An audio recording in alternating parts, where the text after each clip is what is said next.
Marcus Webb wiped grease from his hands and approached the loading area where CEO Richard Ashford stood with his security team. The corporate jet sat gleaming on the tarmac, ready for tomorrow's flight, carrying the entire executive board to a conference. Marcus was 56, had been an aircraft mechanic for 30 years, and knew trouble when he saw it. "Mr. Ashford, I need a word about the jet." Richard barely glanced up from his phone.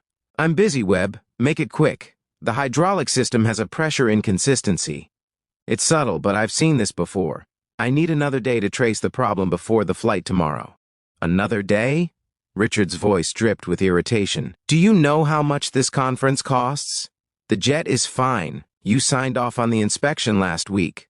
"I did, but this issue just appeared. It could be a seal failure or a line developing a leak. Either way, it's not safe to fly until—" "Not safe?" Richard stepped closer. "I've flown on this aircraft 200 times. Are you seriously telling me you can't do your job properly?" Marcus kept his voice steady. "I'm telling you there's a potential problem that needs investigation. Safety protocols require—" "I don't pay you to quote protocols at me. I pay you to keep the aircraft running." Richard checked his watch. "The board flies out at 8 a.m. 18 executives plus crew. That's the timeline. Make it work." "Sir, I'm asking you to delay 24 hours, just one day to verify the system is sound. And I'm telling you no." Richard's patience was gone. "You're being overly cautious, probably trying to rack up overtime hours. This is exactly why I'm streamlining operations." "This isn't about overtime," Marcus said quietly. "This is about keeping people alive. I have 3 daughters at home. I know what it means to make sure someone comes home safely. Please, just give me one more day." "Your daughters?" Richard laughed coldly. "Now you're using your family to manipulate me? That's low, even for a mechanic." Marcus felt heat rise in his face but kept his composure. "I'm using my experience. 30 years maintaining aircraft. I know what I'm seeing. What you're seeing is an excuse to delay my schedule and inflate your paycheck." Richard turned to his assistant. "Make a note. Marcus Webb is terminated, effective immediately. Insubordination and fear-mongering." Marcus's stomach dropped. "You're firing me for flagging a safety concern? I'm firing you for wasting my time with phantom problems. Security will escort you out. Don't bother cleaning out your locker. We'll mail your things. Mr. Ashford, please listen. We don't need your warnings, Webb. We need competent mechanics. Clearly you're not one." Richard walked away without looking back. Security appeared at Marcus's side. He had 5 minutes to leave the hangar where he'd worked for 15 years. At home that night, Marcus sat at his kitchen table staring at nothing. His daughters, Emma, 17, and twins Sophie and Grace, 15, watched him with worry. "Dad?" Emma touched his shoulder. "What happened?" "I got fired." The words felt unreal. "I found a problem with the corporate jet. Told them not to fly. The CEO didn't want to hear it." "Can you call someone else?" Sophie asked. "Someone who'll listen?" Marcus had already tried. The chief pilot was Richard's brother-in-law. The head of safety reported directly to Richard. The FAA inspector he'd worked with had retired last month. "I documented everything in the maintenance log," Marcus said. "But they'll probably delete it once I'm gone. My word against the CEOs." "What if something happens?" Grace whispered. "What if the plane crashes?" "It won't." Marcus hoped he sounded more confident than he felt.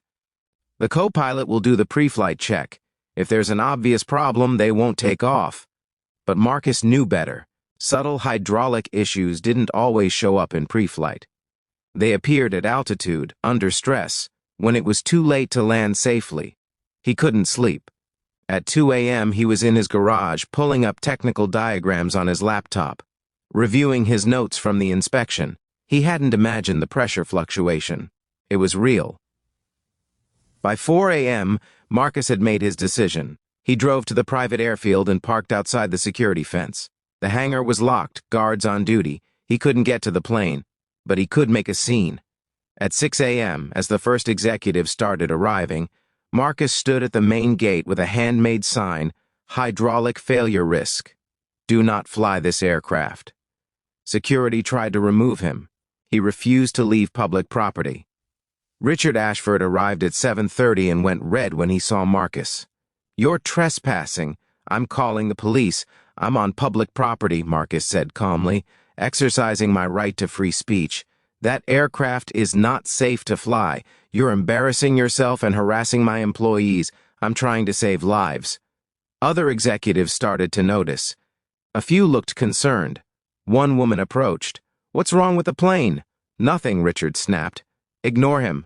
"Ma'am, there's a hydraulic pressure inconsistency," Marcus said quickly. "It indicates a potential seal failure that could worsen during flight. I documented it in the maintenance log yesterday, before I was terminated for raising the concern." "You were terminated for incompetence," Richard corrected. "Check the maintenance log," Marcus said. "It's all there.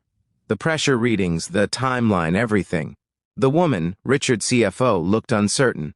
"Maybe we should postpone, just to be safe." "We're not postponing a $1 million conference because a disgruntled ex-employee is causing a scene," Richard said flatly. "Everyone, board the aircraft. Now." But doubt had spread. Several executives hesitated. Marcus's voice carried across the tarmac. "I have 3 daughters. I've spent 30 years making sure aircraft are safe because I know people have families waiting for them. I'm not here for revenge or money. I'm here because I know that plane isn't safe, and I won't be able to live with myself if something happens. Security, remove this man," Richard ordered. "Wait." The chief pilot had emerged from the hangar. "I want to see the maintenance log." "There's nothing to see," Richard said. "Then it won't take long to check." The pilot's voice was firm. "Mr. Ashford, with all due respect, if there's a documented safety concern, I'm not flying until it's verified." Richard's face purpled. "You're all cowards. Fine, delay the flight. But when this turns out to be nothing, I want lawsuits filed against Webb for defamation." The pilot and 2 other mechanics spent 4 hours inspecting the hydraulic system. Marcus waited outside, still holding his sign. At noon, the pilot emerged looking shaken. He walked directly to Marcus. "You were right. The primary hydraulic accumulator had a hairline fracture. Would have failed catastrophically at altitude. We'd have lost all hydraulic pressure. Landing gear, flaps, brakes, everything. At our cruising altitude, we'd have had maybe 10 minutes before total system failure." Marcus's knees went weak. "Everyone's okay?" "Because of you. If we'd taken off." The pilot couldn't finish. 18 executives plus crew, 22 people total. You saved 22 lives. Word spread quickly. By evening, the story was on the news. Fired mechanic saves corporate jet from disaster. The FAA launched an investigation. The board of directors called an emergency meeting. 3 days later, Marcus received a call. "Mr. Webb, this is Patricia Chen, chairwoman of the Ashford Industries Board. On behalf of the company, I want to apologize. Your termination was unjust and dangerous. We'd like to offer you reinstatement as Chief of Aircraft Safety, triple your previous salary, with full back pay and a formal apology." "What about Richard Ashford?" "Mr. Ashford has been removed as CEO. His disregard for safety protocols and retaliation against whistleblowers violated his fiduciary duty. He's facing both civil and criminal charges." Marcus thought about it. "I'll accept on one condition. I want a direct reporting line to the board on all safety matters. No executive override on safety decisions, ever done." 6 months later, Marcus stood before the entire company at a safety conference. The executives whose lives he'd saved sat in the front row. "I didn't become a mechanic to be a hero," Marcus said. "I became a mechanic because I believe everyone deserves to get home safely to their families. When I saw a problem, I had a choice: stay quiet and keep my job, or speak up and risk everything." He looked at his daughters in the audience, beaming with pride. "I chose to speak up because my daughters taught me that doing the right thing matters more than doing the easy thing. Even when it costs you everything, especially then." The room erupted in applause. Later, the CFO who'd first questioned the flight approached him. "Thank you for not giving up, for standing outside that gate. My daughter just turned 6. Because of you, I got to see her again." Marcus smiled. "That's why we do this job. Not for the company, for the people who are waiting at home. If this story reminded you that speaking up for what's right matters even when it costs you everything, please like and share it. Subscribe for more stories about ordinary people making extraordinary choices. And comment about a time you had to choose between what was easy and what was right. Sometimes the warnings we give save more lives than we'll ever know.